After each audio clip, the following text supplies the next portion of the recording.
So good evening. Welcome to the live session on design of steel structures. My name is Saurav Kumar Singh and I am doing PhD from Department of Civil Engineering, IIT Kharagpur. Now, first of all, we will take some doubts from the discussion forum. So let us see.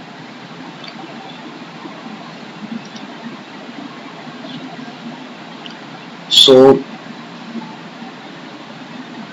actually, this doubt has been asked at the night and I have already taken all the doubts. So sir, can you please explain the lecture number 34 in detail and how to design the design for tack bolts?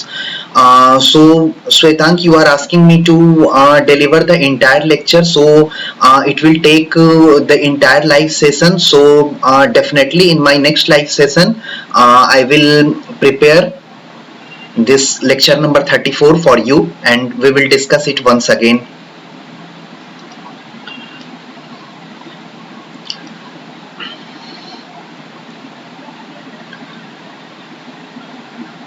Govind has asked that, sir, I want more detailed explanation on UU and VV axis, how to calculate. Sir, I want more detailed explanation on UU VV axis, how to calculate RUU and RVV. What is the significance of both in design? Okay, so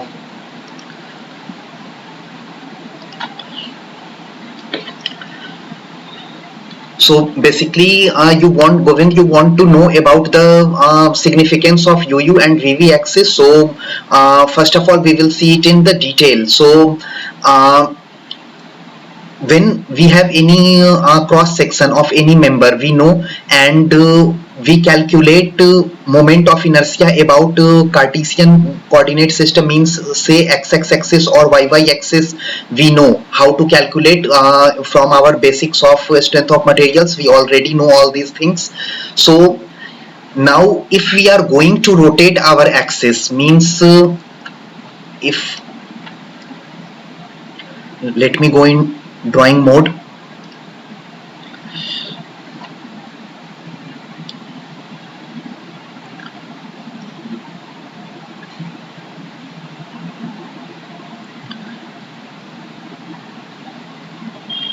So this is our Cartesian coordinate, so x-axis and y-axis. So if we want to calculate moment of inertia about any other axis which is inclined to, let us suppose, angle phi from this x-axis. So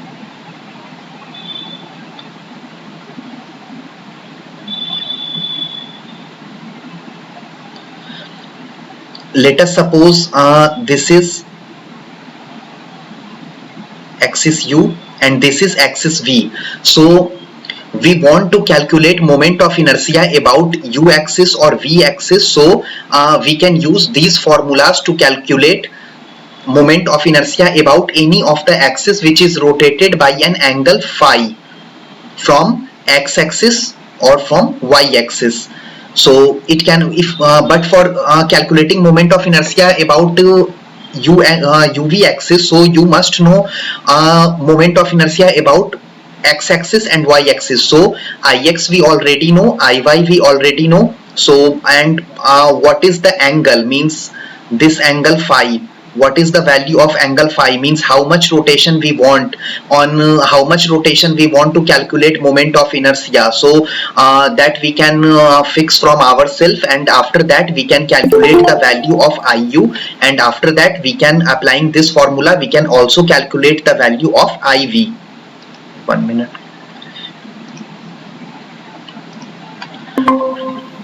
Now after calculating the value of IU and IV, we can also calculate value of IUV. So what is IUV? IUV is the product of inertia. So using this formula we can also calculate moment of inertia, means product of inertia about UV axis. So here I have written for the transformation of the moments of inertia from one system of axis xy. So initially our system of axis was x and y, about which we already know that what is the value of moment of inertia.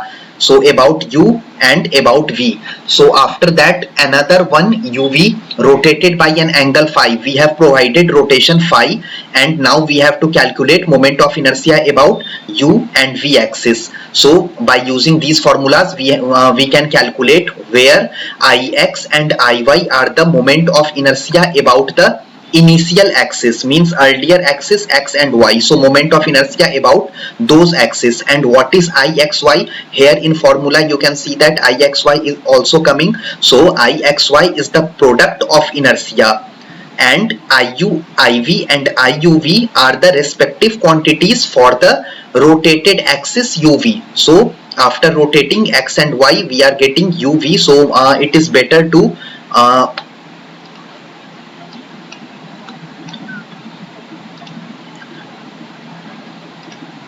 so it is better to term it as u and this is as v. So the product of inertia ixy for an angle is generally non-zero. So what this line is trying to say, the product of inertia ixy for an angle is generally non-zero. So see, if we have any symmetric axis, means if any axis is passing through the point, let us suppose that it is dividing the cross section into two equal halves. Okay, so after dividing, so that axis will be termed as our symmetric axis, and perpendicular to that symmetric axis there exists one more axis. So in this case which axis is perpendicular to x? Y is perpendicular to x, and for this axis u and v is perpendicular to u. So that is what I am trying to say, that for if one of the axis is passing through the symmetry, means it is dividing our cross section into two equal halves, and one of the axis is perpendicular to that symmetric axis, then our product of inertia will be zero about those axes. So but it is not true for all the cases, means it is only true for when our axis is passing through the symmetry, so then only it is true. So let us in the next slide, next coming slides, we will see it in more detail. Now what is principal axis?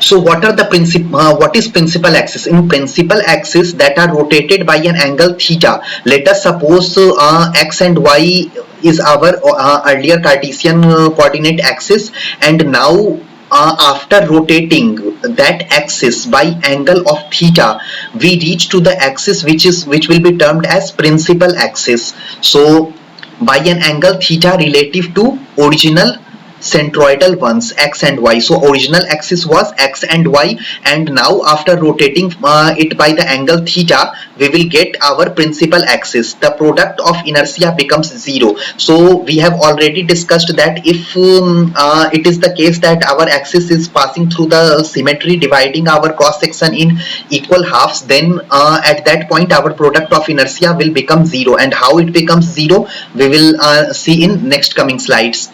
Because of this, any symmetry axis of the shape is also a principal axis. The moment of inertia about principal axis. So here we are denoting principal axis as I1 and I2 are called principal moment of inertia.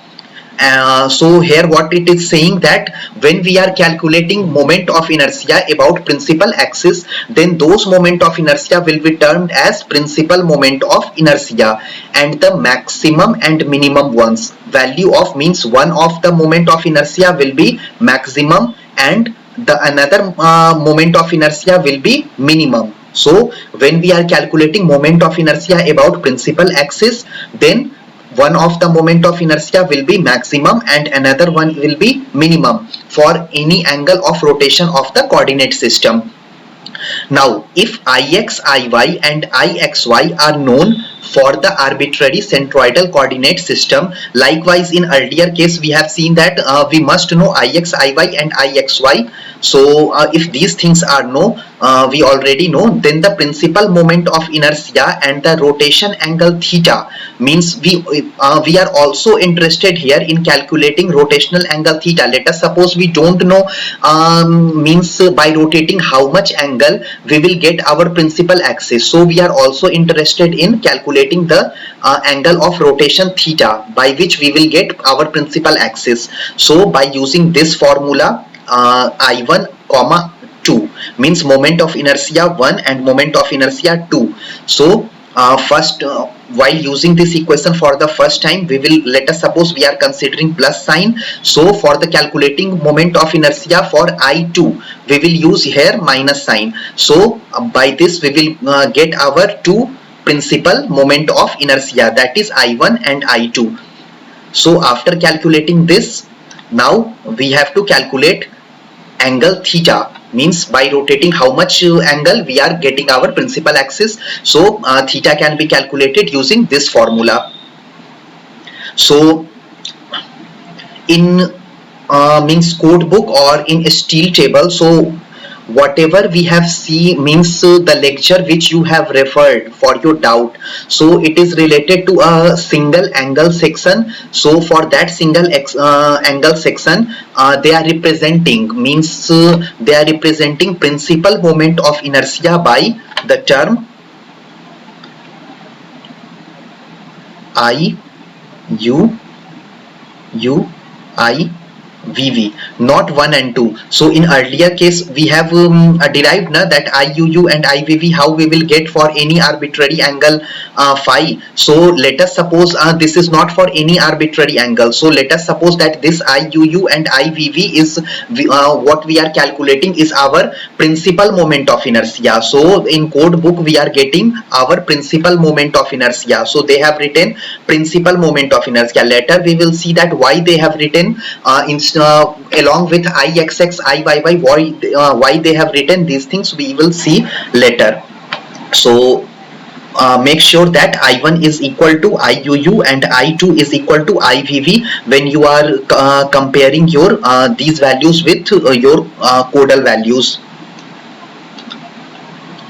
Now in my one of the live session we have already discussed a lot about moment of inertia. So some of you might have remembered also how we have calculated. So now we are interested in product of inertia. We are not going in detail of the how we are calculating moment of inertia. So if anyone has doubt, then please do visit that earlier live session video. So here we are more interested about product of inertia. So let us suppose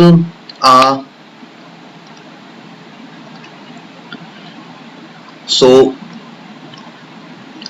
now you are seeing this figure. So in this figure, let us suppose this is a body, means arbitrary shape body, not any fixed shape. So this is an arbitrary body and we are taking one small element of that body, means a small area. We have considered a small area dA of that body, and let us suppose this is the x-axis, this is the y-axis, and this dA, center point of this dA is located from x distance from this point and y distance at the height of y from this point. So YDA is the first moment of area. We all know that this is the dA, and if this dA will be multiplied by this y, then what is happening? This is the first moment of area. We are taking moment of this area and multiplied by this distance y. So along this we can write it as xdA, and here it is written as yda. Now y square dA is equal to second moment of area, or we also term it as moment of inertia. So we have already discussed how a circular disc was placed and how we were considering its radius and all those things we have already seen there. So y square dA is equal to second moment of area or moment of inertia, and xy dA is product of inertia. So x into y into dA is product of inertia. So when we are writing it's let's see, this is the arbitrary shape body. So if we want to calculate moment of inertia of this entire body, and for this we can say that it is only for this part, y square dA is only for this part. So if we want to calculate moment of inertia of this entire body, then what we have to do, we have to integrate it. So that is what we are doing here. Ixx means moment of inertia about xx axis is equal to integral of y square dA means, and Iyy is equal to integral of x square dA. So basically what we know from moment of inertia, if moment of inertia of any body is high with respect to any axis, then it will be hard or difficult to buckle that particular member about that axis. Okay, so let us suppose if moment of inertia of this body is high about xx axis, then it is very tough to means it will be very difficult to buckle it about x axis. So in order to buckle, we are considering about x axis, we are considering this perpendicular distance y, and for the means in order to check the deformation about its yy axis, we are considering this perpendicular distance x, and product of inertia, if we are considering product of inertia of this entire body, that is equal to ixy, then this is equal to integral of xy dA. Now note points. So product of inertia is only a mathematical term. Product of inertia can be positive or negative or zero depending on the orientation of the area. So product of inertia can be anything. Its value can be positive or its value can be negative or zero depending on the orientation of the area with respect to x and y axis. Means what area we are considering from x and y axis, depending on that its value can be positive, negative or zero.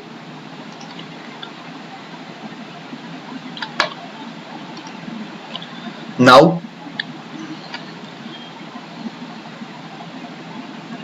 but moment of inertia is always a positive quantity. So what it is written here, moment of inertia, this term is always a positive quantity, because when you will see this, then here you can see that dA is a positive, means area, if you are going to consider area, so area will always be positive, we cannot have area negative.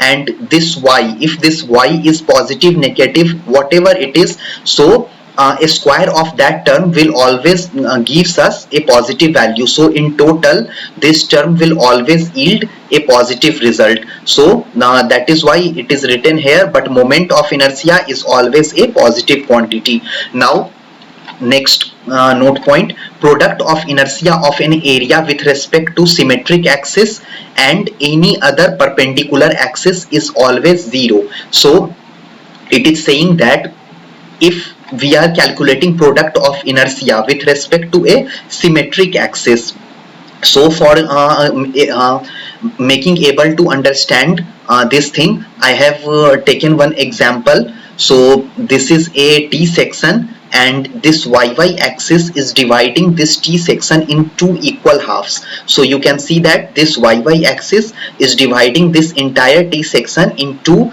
equal halves. So after dividing this, we are going to calculate product of inertia Ixy. So what we have seen here, what is product of inertia? It is xy dA. So now we are considering two area, means when we are going to consider for the symmetrical axis, so this dA is taken at a distance of x from this y-axis, and this dA small area dA is also taken at distance x from this y-axis.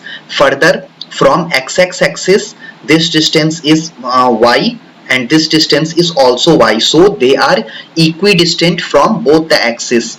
And based on the sign convention, means this is the y-axis, so left side of this is has been shown here by minus, and this is as plus. So after that we are putting all these values. So coordinate of this will be means value of x will be represented as minus x, and this is minus of y. So minus x minus y into dA plus dA plus x into minus y. This direction is plus x, so plus x minus y. So these two terms cancel out and we will left with 0. So here you have seen that when we are calculating product of inertia about any symmetrical axis and perpendicular axis, so we will get product of inertia as always 0.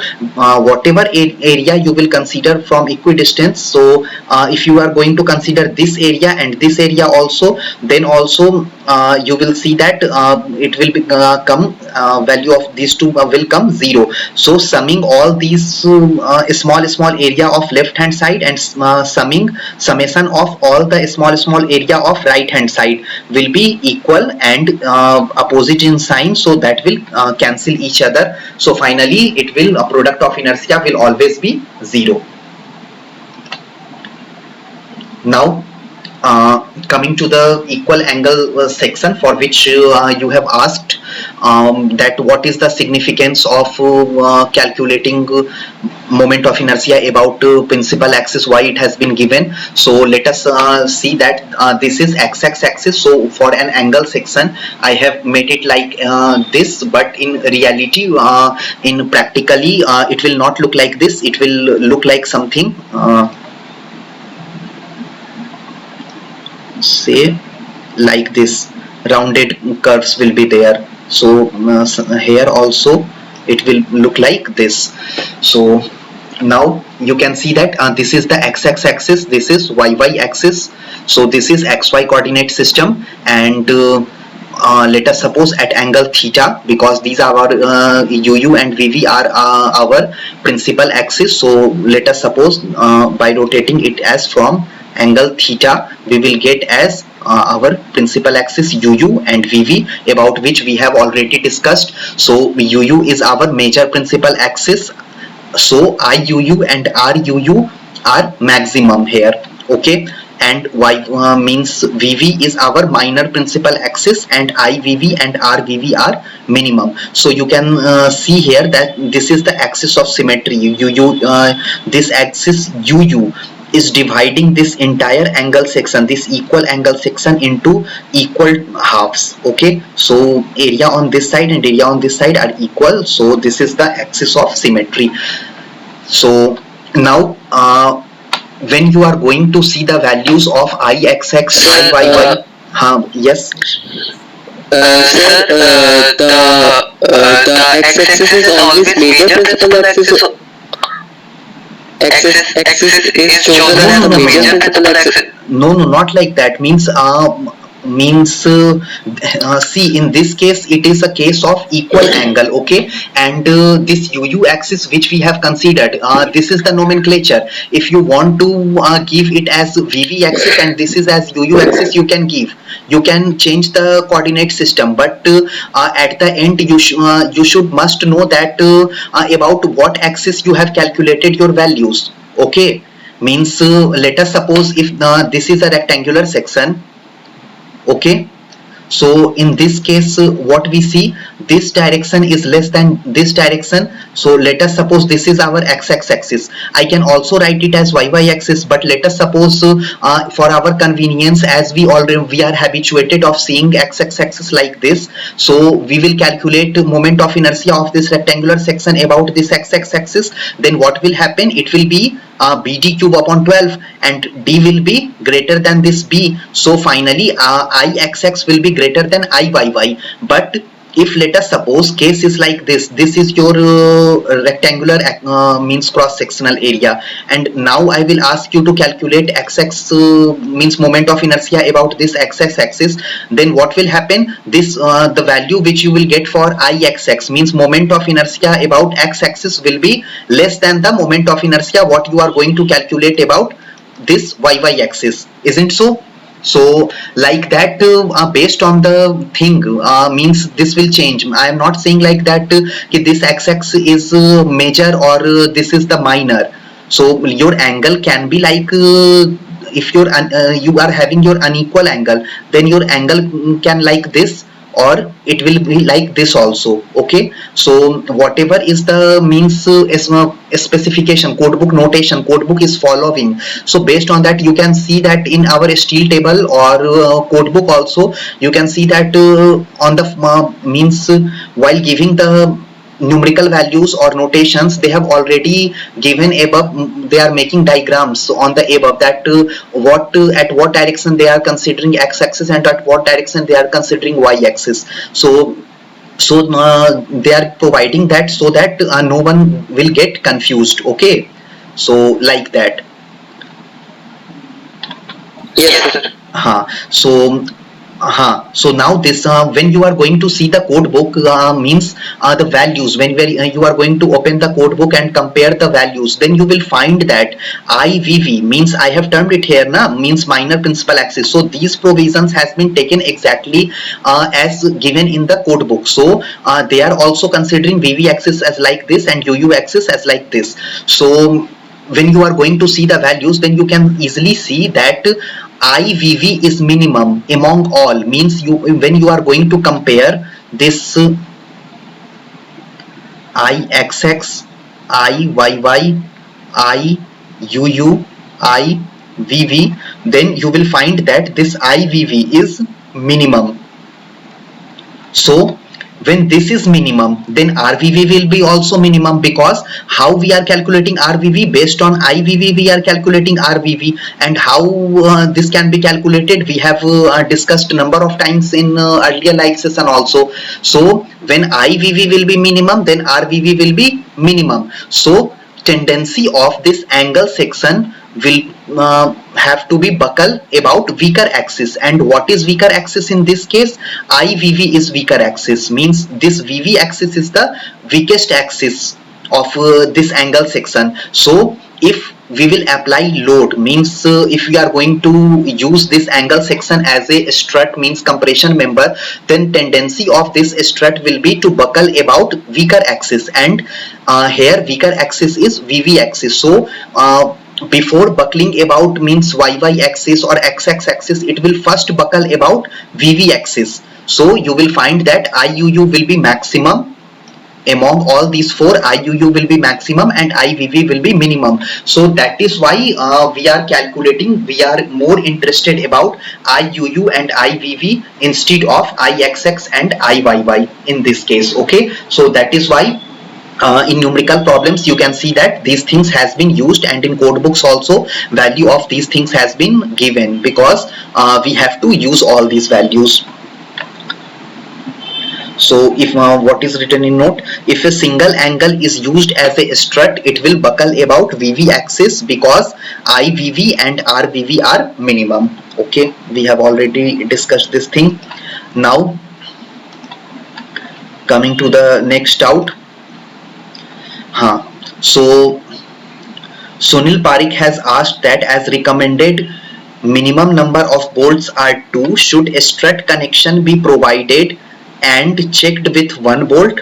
Okay, so in video lecture sir has told about, means in one of the question he has shown values with 1 bolt, with 2 bolts, and we have seen that the value of the section, means design strength of the section, what we are getting higher when we are inserting 2 bolts, not for the 1 bolt.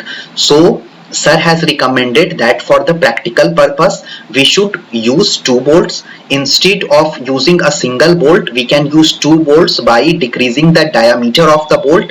And why we are using this thing? Because it will result in it will provide greater strength to the section, means the member which we are using, so it will provide it a greater strength. So that is why sir has suggested that for practical aspect, when means as a design engineer, when we are going to design any section, then as a design engineer we can think that we should we must provide 2 bolts, means don't provide 1 bolt, because it will make your connection uneconomical. So that is the case, but here you have to keep in your mind that along with design section, let us suppose one of the, if in the question paper, if one of the student will solve the question based on 2 bolts, one of the student will solve the question based on 1 bolt. So uh, we cannot check means each and every answer sheet by checking, calculating all the values. So for making that easy, in the question paper, each and every value should be means how many boards you have to take. So for theoretical aspect, we will provide you that for these many boards you have to calculate the values. Okay, so um, so that you have to keep in mind. So I am not saying like that key means for the question paper also you will means don't use a single bolt. If we have asked you that to design that section for a single bolt, consider a single bolt, then you have to do it for a single bolt. Don't use 2 bolts there, because it will yield in incorrect solution, and later you will ask in the query that I have means do the calculations as suggested by the sir, but answer is coming incorrect. I am not getting the answer. So keep in mind that in means for the practical design purpose, if you are doing means if you are working as a design engineer, then you have to keep in mind that you should use 2 bolts. But if you are appearing for the examination, then read out question paper meticulously so that you can not miss the details. If it has been asked any means 1 bolt, then you have to calculate it for a single bolt. Sir, in that lecture only, sir, L is given as center to center length of the supporting member. Pardon.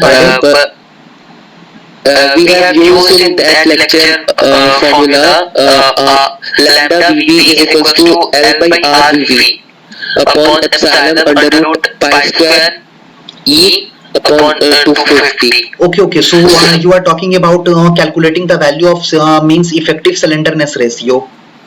Yes, Lambda E, in which we have to calculate means I think lambda VV and lambda phi, something like that. lambda pi. So in that L is given as the center to center length of the supporting member, and I had seen in the SK typical book that the actual length has been taken as the effective length there. For each and every bolt, or for that case only?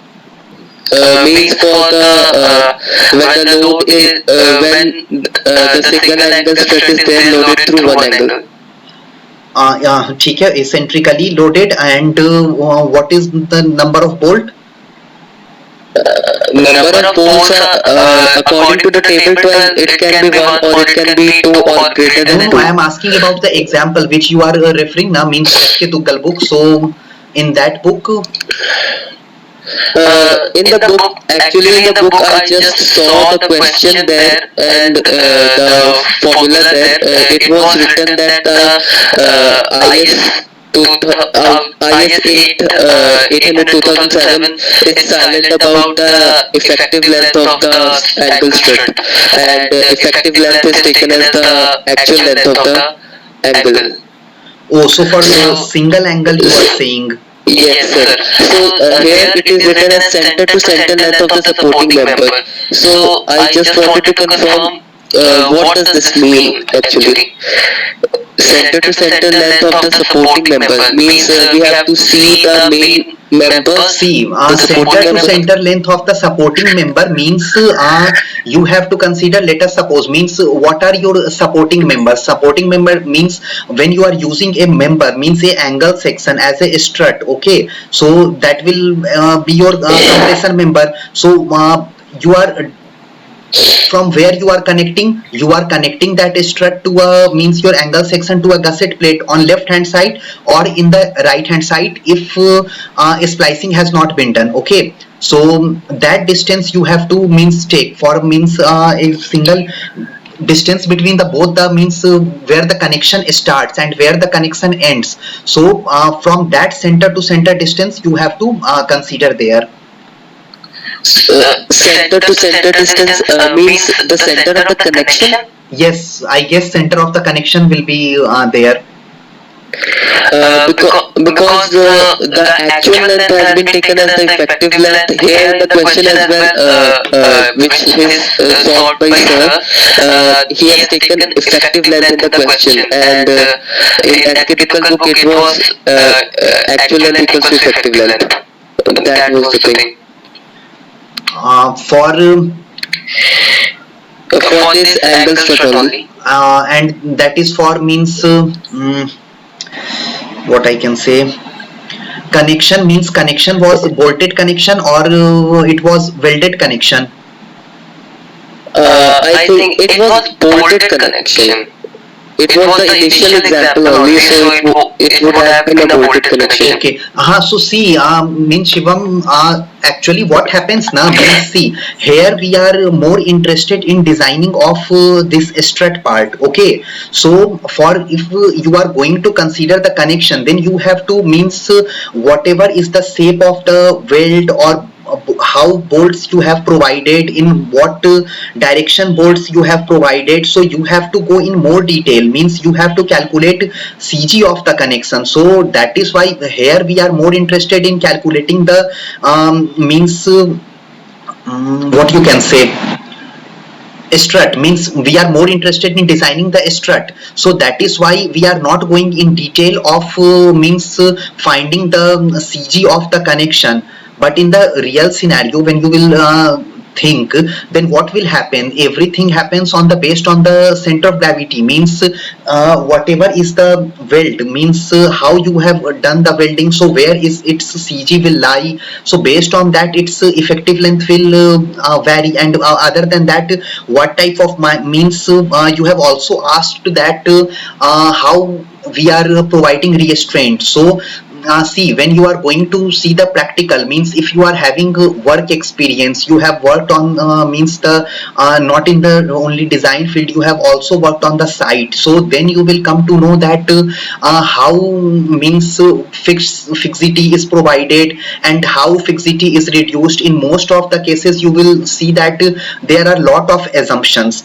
So I was means while entertaining your doubt, I also wanted to say you that in order to gain knowledge in more detail, you can also study SK Dugal, mean not SK Dugal, means you can study this Subramaniam's book, because they have written in much more detail about how these constraints are coming and what are the assumptions. So there, when you will study now that thing, so you will know that in practical case it is very tough to ensure that when you are going to design a member, or means when you are means connecting a member, so to achieving complete fixity or achieving complete hinge thing, so it is not practically possible, means you cannot ensure from your side that it is completely fixed or it is completely hinged.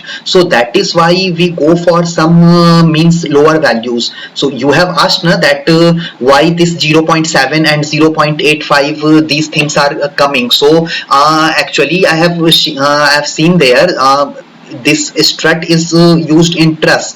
So in trusses what we do, basically we load it on the joints. Okay, so we know that trusses are means loads are applied in a truss on joints, not in between the members. So when we are applying the loads on joint, then its effective length will be less than 1. Okay, not anything it's saying that means exactly this one. So this thing based on the point of inflection, so where your point of inflection is lying, means where your bending moment is changing the curvature. So these things you have already seen in your strength of material classes. So where your point of means inflection is lying, and where your at that point, at the point of inflection, your bending moment will change your shape. So distance between those 2 points we generally consider as effective length. So in that book when you will see na, then there is also written that in practical there is no such things like effective length or something like that.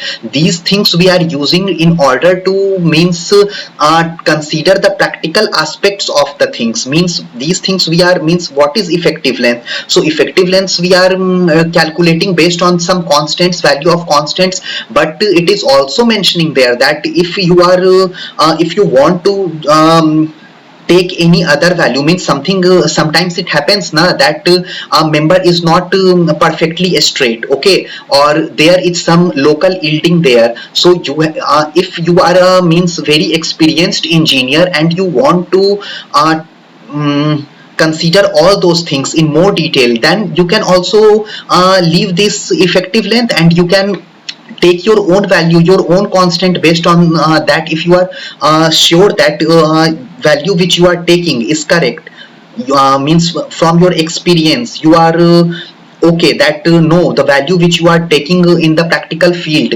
is okay.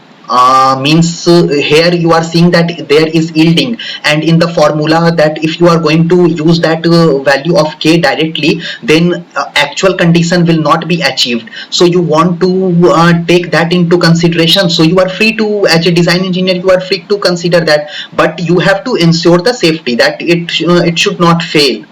So that is why a design engineer means follow the codal provisions, because those things which are provided in code books are given based on the lots of research. So you have also asked about that how we ensure that how much constraint we are going to provide. So these things also, these things are based on the practical side things. Means what they are doing, how they are achieving those things. So there is no perfect value of that. In if you are going to work on a site, then site engineer what to they do means they can see it from their experience that if they are means connecting like this, then you have to use 0.85. If you are considering like means you are more going towards fixity, if you are increasing the fixity, then you will take the value of 0.7, because we assume that in practical we cannot achieve complete full fixity. So that is why you have to take the value in between either 0.7 or 0.85, means based on the site conditions. So in our means that is why we don't know how to means take those values. You cannot see na, means if I will in examination, if let us suppose sir will provide you a diagram, and if then you will not able to judge that it whether it is a means entirely fixed connection or it is entirely hinge connection. So it will be problematic for you. So means not problematic, you will not be able to solve that question. So that is why we provide those values that you have to assume means this much value 0.7 or 0.85. So these things we already provide. So that is why these things are given. So your both doubts are means very much related to that practical aspect. So I will suggest you, if you want to know in much more detail, then in Subramaniam's book, in compressive design of compressive members chapter, you can find that they have written it in more detail, and you can see that. And further, if you are also not satisfied, means you want to learn more about how it is means coming. So they have also referred in the beauty of Subramaniam book is that person, if he wants to know the things in more detail, then you they have also cited so many means books or research papers, so you can follow all those things. There are some of the curves based on means directly you can using those curves you can adopt these values. So you can also get familiar with all those curves if you want to means learn in more detail. So I will suggest you to please go through that also, if you are means very much interested in knowing how these things are coming. So for the point of view from the limit in the limiting time, I will just say you that the rotation means the constraints which we are providing at the means supports at the connections. So based on that these values are taken. Yes, sir. Mm, so, Acha, Shivam, please tell me. I have told you that these doubts I am seeing, okay, and these doubts I have already means replied on the discussion forum. But Yes, sir. In the previous live session by Anandrup sir, he has covered all my doubts except the last one, first one actually. which That was the query about eccentric connect. You can you move upward? Yeah. That last one, effective length of the double angle struts, that was not covered. Actually, it was 1.5 hours 1 minute, wait. long. Where which doubt you are saying, please? It is just below the Sunil Parikh's. Yeah, this one. This Okay, one okay. he just forgot because it was a long session, 1.5 hours Okay, session. okay. So he didn't cover this one, and rest everything was covered. Rest Okay. below this everything was covered. Okay. So, Actually, I wanted to see his lecture video again, but he didn't upload that. so earlier video lectures, is he uploading or not? I have checked. Last time I checked, it was not there. So I think I must ask from him that. Please, in your next live session, please ask because I am also facing the same problem. Means I am not finding. Actually, I am also I have also subscribed his channel, but I am not able to see even the old videos which he has uploaded. I don't know what happened. Uh, Yes, sir. I will ask from him that why he isn't uploading or what is the reason behind that. Actually, he was recording, but on his channel it was not there. okay.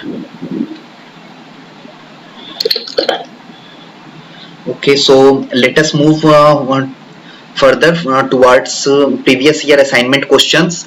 So, first question is, if a laced column is subjected to axial compression only, the design of a lacing bar in the laced column is done to resist. Means here it has been written that the column is 1 minute. So the column is laced column and it is subjected to axial compression only.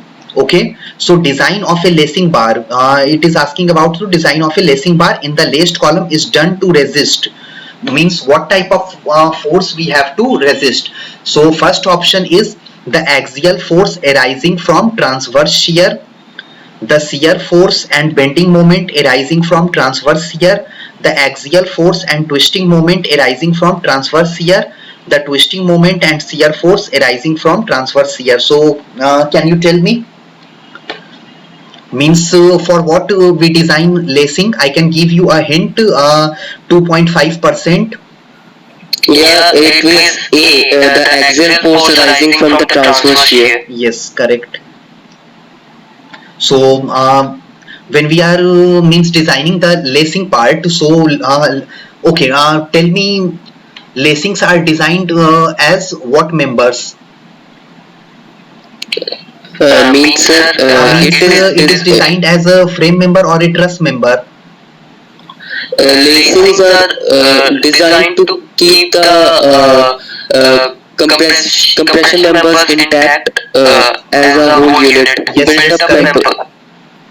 But the lacing portion means the lacing.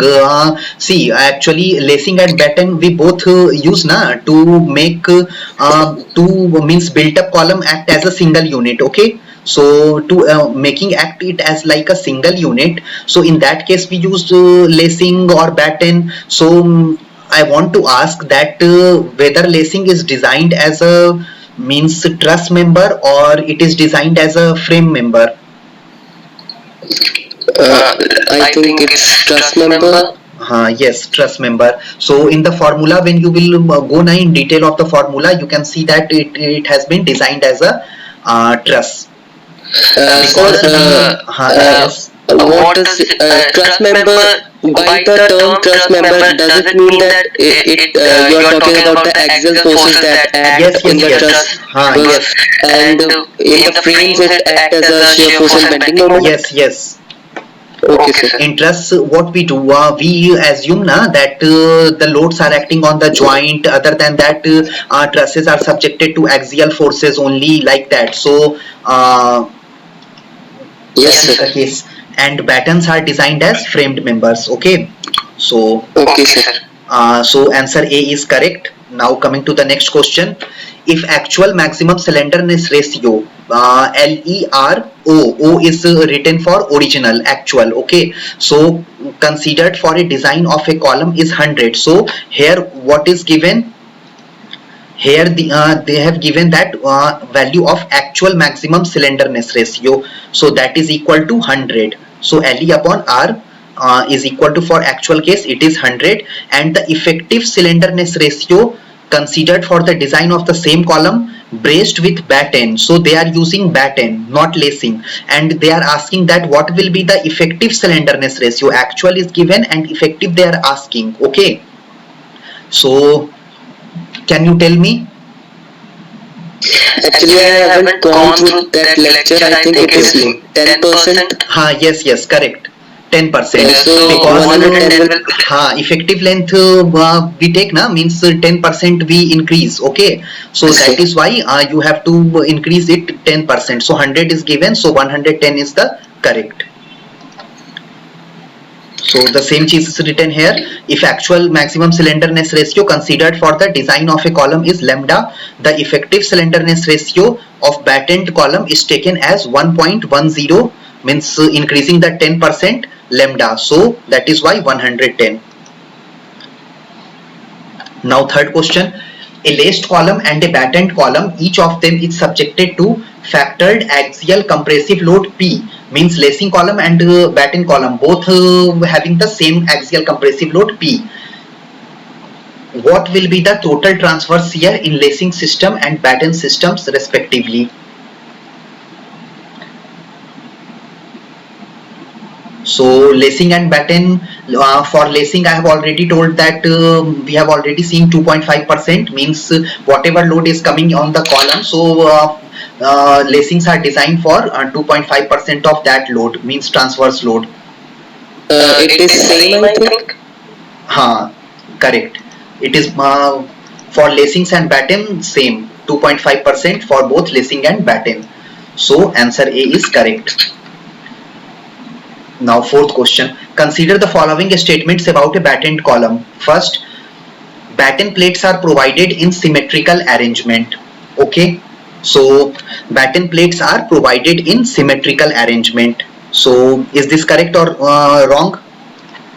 Actually, I don't know, sir. See, actually, this is the section, and we provide battens like this. Okay, so starting from there. So battens plates are provided in symmetrical arrangements always. Second is batten plates are to be provided at only one end of the battened column. So it is saying that if let us suppose this is a channel section and this is also a channel section, and you are connecting both the channel section by using these batten. Okay, so now it is asking that whether provided at only one end of the battened column, means we can provide only this side, we cannot provide and the opposite side. Okay, so Means on the adjacent side or the opposite side? opposite to this, means you are seeing na, so perpendicular means perpendicular to the direction of your screen, means opposite side. Okay, sir. So I think it is wrong. It is wrong because this is not the case. This is not the limitation that we can only provide at one face and on the another face we cannot provide. It is not like that. So the third statement is the number of batten plates used in a batten column shall be in such a way that it should divide the column in either 3 or more bays. Okay, so I don't know. So see here it is saying that about the minimum number of batten plates. So these are the batten plates. Okay. So it is saying that the number of batten plates used in a batten column shall be in such a way that it should divide the column in either 3 or more bays. What is bays? This base, this is one bay, this is second bay, and this is third bay. So it is saying that minimum three bays should be there. Okay, so it is correct. In when we are designing the batten, so we must ensure that there should be minimum 4 batten. Okay, so 4 batten plates must be there, and it minimum of 3 bays should be there in order to ensure that it will act as like a means frame type effect should come. So that is why we design it like this. So 1 and 3 are correct. So answer C is correct. Now coming to question number 5. A laced column is designed for the factored axial compression of magnitude 1100 kilonewton. Okay. So this axially load 1100 kilonewton is acting on this section. The lacing bars are provided as single lacing system. Okay, so single lacing has been used. You can see here double lacing is not used here. So the lacing bars are provided as single lacing system in the column and are arranged in 2 parallel planes. Means 2 parallel planes means one is here and opposite side to this means behind this there will be another means on the opposite side. Okay, so 2 parallel planes are there. If length of each of the lacing bar is 320 mm, length is given 320 mm is the length, and each lacing is inclined at 45 degree from the vertical axis. From this vertical axis this angle is given here 45 degree of the main component of the column as shown in the figure below. Find the magnitude of design axial force in each of lacing bar. So it is asking axial force in the lacing bar, means in lacing bar what force will come. So you have to calculate this. So have you gone through this lecture, or should I move to solution part? So please move to the solution part. Okay, so here you can see that factored compressive load which is acting on the column is P is equal to 1100 kilonewton, and we know that lacing system is designed for 2.5% of the transverse shear. So 2.5% means design transverse shear in the lacing system will be equal to 2.5% of the compressive load which is coming on the column. So 1100 upon into 2.5 upon 100, that is equal to 27.5 kilonewton, and it has been written here 2 parallel planes, means there are 2 planes of lacing. So this is the total amount of transverse load which lacing system should carry, and there are 2 planes. So single plane will carry how much load? So 27.5 upon 2. Okay, so designed transverse shear per plane is equal to 27.5 upon 2, that is equal to 13.75 kilonewton. Now magnitude of design axial force in each lacing bar. Okay, so if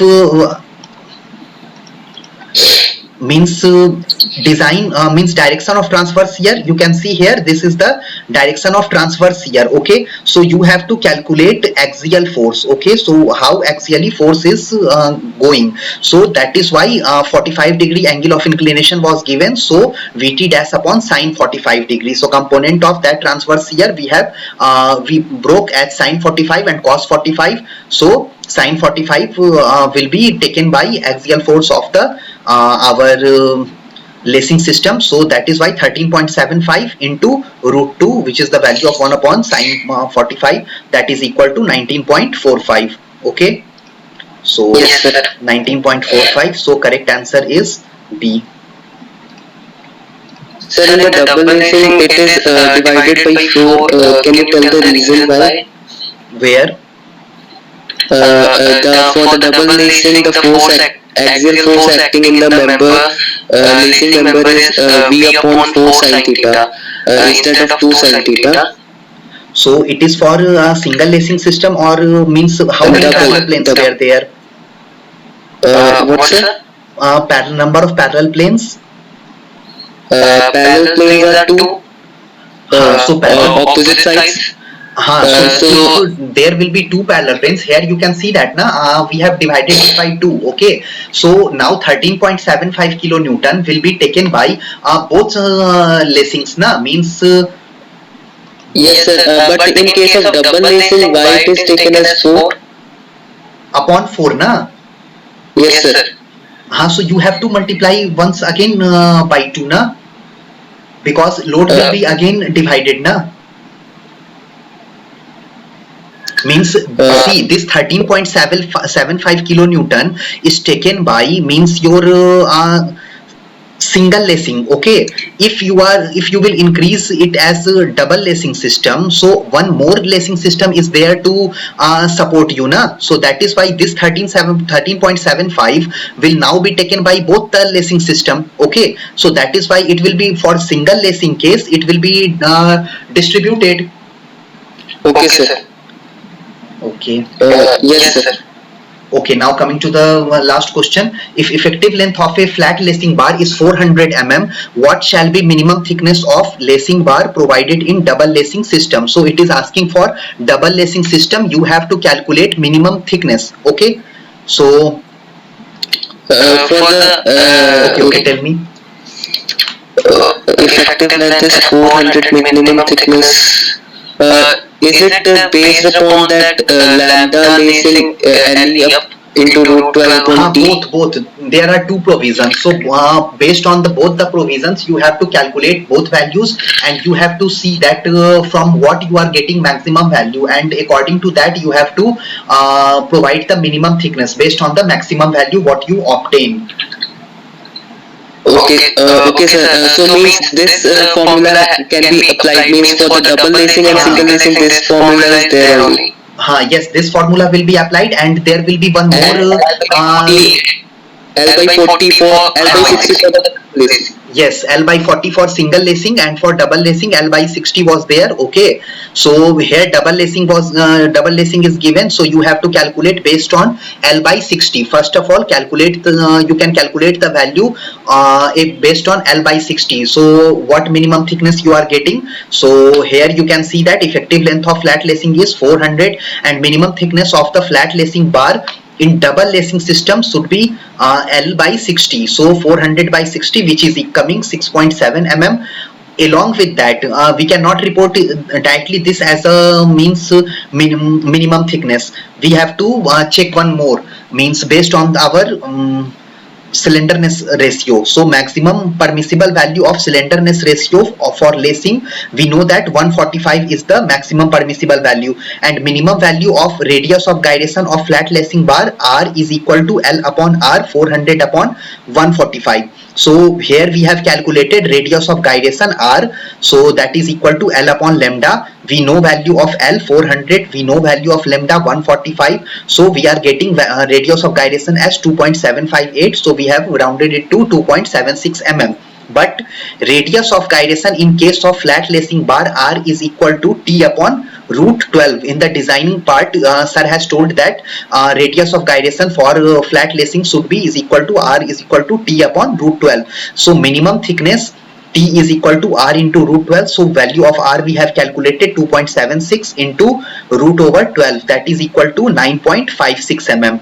So minimum value of thickness of lacing bar shall be maximum of 1 and 2. So one value we are obtaining from here and another value we are getting from here. So we have to ensure that we have to take maximum value as minimum value. So maximum value is 9.56, so 9.56 mm, so we are providing 10 mm. So minimum we have to provide 9.56 mm and we are rounding it to 10 mm. So 10 mm is the correct answer, and you can also see here that not 9.56 and 10 both are given to confuse you in the option. So this is not the case. So if 9.56 was also in the answer, then you have to tick 9.56 as correct answer. But here only 10 is given, so you have to round it off and you have to provide 10 mm as the answer. So that is all for today, and in my next live session, that is for the week 9, I will be discussing that entire lecture That number code. 34 that student has asked. So I will try to make you understand by discussing that chapter. Okay, so Yes. thank you.